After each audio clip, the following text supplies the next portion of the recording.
কল্পনার জগৎ আর বাস্তবতা দুটাই অনেক অনেক অনেক পার্থক্য থাকে। যেরকম জান্নাত আর জাহান্নামের মধ্যে পার্থক্য আছে, দুনিয়া এবং আখিরাতের মধ্যে পার্থক্য আছে। আসসালামু আলাইকুম রহমতুল্লাহ, আমি সীমা বলছি সীমারেখা থেকে। কে বলছে, সবাই কেমন আছেন, কে কোথা থেকে আমার ভিডিওটা দেখছেন প্লিজ কমেন্ট করে জানাবেন। তো যে কথা বলতেছিলাম, মানে আমরা কল্পনা তো করি অনেক কিছু, না এটা করব সেটা করব, এটা হলে ভালো হবে, কিন্তু সব থেকে বড় পরিকল্পনাকারী তো আল্লাহ তাআলা না। এটা আপনারা মানেন আর না মানেন, হ্যাঁ মানেন, অবশ্যই মানেন, কিন্তু অনেক পরে যায় মানেন। আগে থেকে বিশ্বাস ভরসা রাখেন না আল্লাহর প্রতি, আর রাখলে তো আলহামদুলিল্লাহ ভালো, জীবন সুন্দর। বাস্তবতা আমাদেরকে অনেক কিছু শেখায়, আর বাস্তব জীবনটা নিয়ে ভেবে সামনের দিকে আগাইলে জীবনটা সুন্দর হয়। হ্যাঁ, আর আল্লাহর প্রতি বিশ্বাস রাখলে তো আরও বেশি সুন্দর হয় জীবনটা।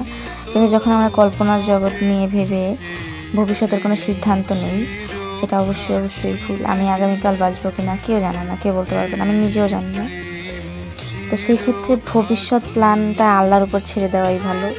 বাস্তবতাকে মেনে নিয়ে বাস্তব জীবনটাকে সামনে এগিয়ে নেওয়াটাই সবথেকে ভালো আমি মনে করি, বা যতটুকু আমি বুঝছি এতদিনে এত বছরে যতটুকু শিখছি, এটাই আমার মনে হয়। আপনাদের কী মতামত অবশ্যই কমেন্ট করে জানাবেন। টাটা, আল্লাহ হাফেজ।